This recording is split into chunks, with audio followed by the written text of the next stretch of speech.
Mutton biryani ஒரு 5லேருந்து 6 பேர் சாப்பிடக்கூடிய அளவுக்கு, அதாவது 3/4 கிலோ அளவுக்கு சீரக சம்பா மட்டன் பிரியாணி தாங்க நம்ம செய்ய போகிறோம்.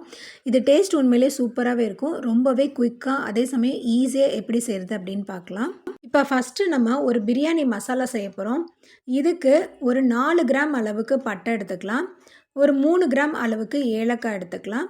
3 கிராம் அளவுக்கு கிராம்பு எடுத்துக்கலாம். இந்த பட்டை, கிராம்பு, ஏலக்காய் இதெல்லாமே நம்ம வந்து மிக்ஸியில் போட்டு அரைச்சி எடுத்து வச்சுக்கலாம். நம்ம அப்படியே செய்யறது காட்டிலும் இந்த மாதிரி அரைச்சி செய்யும்போது பிரியாணிக்கு ஒரு தனி ஃப்ளேவரே கொடுக்கும். அடுத்ததாக நம்ம அரிசி அளந்து எடுத்துக்கலாம். இந்த டம்ளர் வந்து 1/4 கிலோ அளவுக்கு உண்டான டம்ளர். நான் 3 டம்ளர் அளவுக்கு அரிசி எடுத்திருக்கேன். இதை வந்து நம்ம நல்லா வாஷ் பண்ணிவிட்டு ஒரு 1/2 மணி நேரம் நல்லா ஊற வச்சு எடுத்துடலாம். இது வந்து சீரக சம்பா அரிசி தான் நான் எடுத்துருக்கிறது. இப்போ பிரியாணி செய்ய ஆரம்பிச்சிடலாம். நான் குக்கர் அடுப்பில் வச்சு 50 கிராம் அளவுக்கு நெய்யும் 100 கிராம் அளவுக்கு ஆயிலும் சேர்த்துருக்கேன். ஆயிலும் நெய்யும் சூடானதுக்கப்புறமா நான் வந்து 250 கிராம் அளவுக்கு வெங்காயத்தை இந்த மாதிரி நீள்வட்ட வாக்கில் கட் பண்ணிவிட்டு சேர்க்குறேன். சைஸில் அப்படின்னு பார்த்திங்கன்னா ஒரு 4 மீடியம் சைஸ் வெங்காயம் வந்து இதில் நம்ம சேர்த்துக்கலாம். இந்த வெங்காயம் நல்லா வதங்கி இந்த மாதிரி ப்ரௌன் கலர் ஆகணும். அந்த அளவுக்கு இதை வந்து நம்ம நல்லா வதக்கிக்கலாம். இது வதங்கினதுக்கப்புறமா நான் 50 கிராம் அளவுக்கு இஞ்சி, 50 கிராம் அளவுக்கு பூண்டு சேர்த்துருக்கேன். சேர்த்து இதை நல்லா அரைச்சி அதையுமே இதில் சேர்த்துக்கலாம். இந்த இஞ்சி பூண்டு சேர்த்து இதோட பச்சை வாசனை போகிற அளவுக்கு நம்ம இதை வந்து நல்லா வதக்கிக்கலாம். இது வதங்கினதுக்கப்புறமா 2 டேபிள் ஸ்பூன் அளவுக்கு நான் வந்து மிளகாய்த்தூள் சேர்க்கிறேன். மிளகாய்த்தூள் வந்து வீட்டில் அரைக்கிற மிளகாய்த்தூள் தான். நீங்கள் கடையில் வாங்குகிற மிளகாய்த்தூளாக இருந்தால் காரம் பார்த்து சேர்த்துக்கோங்க. இப்போ இது வந்து இந்த எண்ணெயிலே வதங்கும் போது இது வந்து ஒரு நல்ல கலர் கொடுக்கும். அதனால தான் நம்ம இப்போவே மிளகாய்த்தூள் வந்து சேர்க்குறோம். இது சேர்த்துட்டதுக்கப்புறமா ஒரு கைப்பிடி அளவுக்கு புதினா, ஒரு கைப்பிடி அளவுக்கு கொத்தமல்லி சேர்த்து இதையுமே நல்லா வதக்கிக்கலாம். இதையுமே நம்ம இந்த மாதிரி எண்ணெயில் சேர்த்து வதக்கும் போது இதுக்கு ஒரு நல்ல ஃப்ளேவர் கொடுக்கும். இது நல்லா வதங்கினதுக்கப்புறமா நான் 150 கிராம் அளவுக்கு தயிர் சேர்க்குறேன். இந்த தயிரையும் சேர்த்துட்டு இதை நல்லா வதக்கிக்கலாம். இந்த தயிர் வந்து திரி திரியாக இல்லாத அளவுக்கு இது வந்து நல்லா வதங்கணும். இப்போ இது வதங்கினதுக்கப்புறமா நம்ம அரைச்சி வச்சுருந்த பிரியாணி மசாலாவை வந்து சேர்த்துக்கலாம்.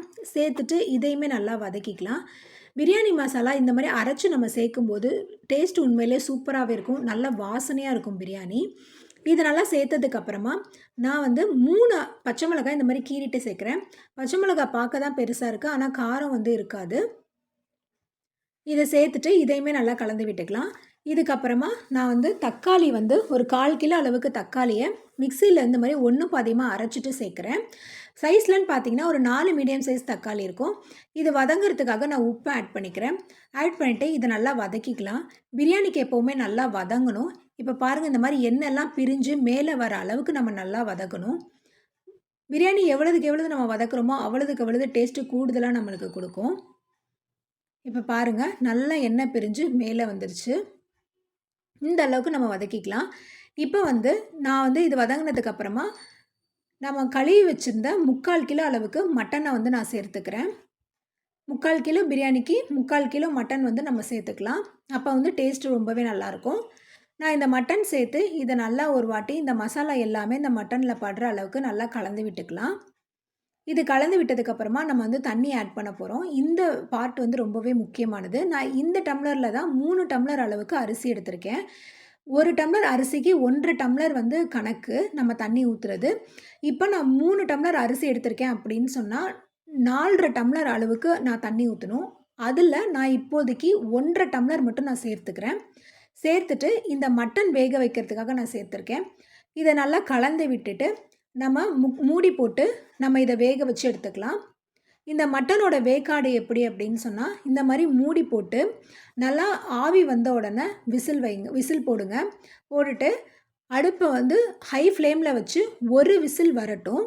அந்த ஒரு விசில் வந்ததுக்கப்புறமா அப்படியே கம்ப்ளீட்டாக சிம்மில் வச்சுடுங்க. அடுப்பை சிம்மில் வச்சு கரெக்டாக 7லேருந்து 8 நிமிஷம் வச்சுருங்க. அவ்வளோதான், சூப்பராக மட்டன் வந்து குக் ஆகிடும். இது குக் ஆகிற டைமில் நம்ம வந்து ஒரு பாத்திரத்தில் மிச்சம் இருக்கிற 3 டம்ளர் அளவுக்கு தண்ணியை நான் ஊற்றி இதை வந்து நான் கொதிக்க வச்சுக்கிறேன். இப்போ பார்த்தீங்கன்னா கணக்கு 4 1/2 டம்ளர் ஆகிடும்.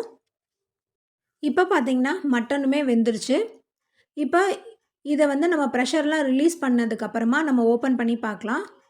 மட்டன் பார்த்தீங்கன்னா நல்லாவே இது வந்து அதாவது ஒரு 3/4 பதத்துக்கு வந்து இது குக் ஆகிருக்கும். இப்போ இதில் நம்ம கொதிக்க வச்சுருந்த அந்த 3 டம்ளர் தண்ணியுமே இதில் சேர்த்துக்கலாம். சேர்த்துட்டு நான் வந்து அரை லெமன் போல் புழிஞ்சு விட்டுக்கிறேன். இதை சேர்த்து ஒரு வாட்டி நல்லா கலந்து விட்டுடுங்க. கலந்து விட்டதுக்கப்புறமா இப்போ நம்ம ஊற வச்சுருந்த சீரக சம்பா அரிசி இதில் வந்து நம்ம சேர்த்துக்கலாம். நான் 3/4 கிலோ அளவுக்கு சீரக சம்பா அரிசியை ஊற வச்சுருந்தேன். அந்த அரிசியை சேர்த்து இந்த மாதிரி ஒரு வாட்டி நல்லா கிளறி விட்டுடுங்க. கிளறி விட்டுட்டு மூடி போட்டு ஒரு 5லேருந்து 6 நிமிஷம் அதை அப்படியே வச்சுருந்தீங்க அப்படின்னா இந்த மாதிரி உங்களுக்கு வந்து தண்ணி இஞ்சி இருக்கும். தண்ணி வந்து ஓரளவுக்கு நல்லா இஞ்சி இருக்கணும். அப்போ தான் வந்து நம்ம தம்மு போட முடியும். இப்போ நான் மறுபடியும் மூடி போட்டு ஒரு 2 நிமிஷம் வச்சுருக்கேன். இப்போ பாருங்கள், கலந்து விட்டு நம்ம பார்த்தோம் அப்படின்னு சொன்னால் தண்ணி வந்து ஓரளவுக்கு நல்லாவே இஞ்சி இருக்கும். இப்போ பாருங்கள், தண்ணி ஓரளவுக்கு இஞ்சி இருக்குது பார்த்தீங்களா? இதுதான் வந்து நம்ம தம்மு போடுறதுக்கு கரெக்டான ஸ்டேஜு. நான் யூஸ் பண்ணாத தோசை தவாவை இந்த மாதிரி நான் அடுப்பில் வச்சுக்கிறேன். அடுப்பில் வச்சு கொஞ்சம் ஹீட் பண்ணிக்கலாம் தோசை தவாவை. ஹீட் பண்ணிவிட்டு அதுக்கு மேலே இந்த குக்கரை வச்சு இந்த மூடி போட்டு அதுக்கு மேலே நம்ம வெயிட் வச்சுக்கலாம். அடுப்பை சிம் பண்ணிங்க கம்ப்ளீட்டாக. சிம் பண்ணி 20 நிமிஷம் தம்மில் இருக்கட்டும். அதுக்கப்புறமா அடுப்பை ஆஃப் பண்ணிவிட்டு 10 நிமிஷம் இருக்கட்டும். அவ்வளோதான், சூப்பராக பிரியாணி ரெடி ஆகிடும். நான் வந்து அலுமினியம் ஃபாயில் பேப்பர் வந்து இடையில சேர்த்துருந்தேன். இது மேலே இருந்தால் சேர்த்துக்கோங்க, இல்லைனா தேவைப்படாது. இப்போ அவ்வளோதான், சூப்பராக உதிரி உதிரியாக சீரக சம்பா மட்டன் பிரியாணி வந்து ரெடி ஆகிடுச்சு. இதே மாதிரி நீங்களுமே வீட்டில் ட்ரை பண்ணி பாருங்கள். மசாலாவை எல்லாமே நம்ம வந்து இந்த மாதிரி அரைச்சி போடும்போது கூடுதலாக நம்மளுக்கு வந்து ஒரு டேஸ்ட்டு கொடுக்கும். நீங்களுமே இதை சிம்பிளாக ட்ரை பண்ணி பாருங்கள். எப்படி இருந்தது அப்படின்ட்டு எனக்கு கமெண்ட் பண்ணுங்கள். இந்த வீடியோ உங்களுக்கு பிடிச்சிருந்துச்சுன்னா லைக் பண்ணுங்கள், ஷேர் பண்ணுங்கள். மறக்காமல் நம்மளுடைய 8 குக்கிங் சேனலுக்கு சப்ஸ்கிரைப் பண்ணுங்கள். நன்றி, வணக்கம்.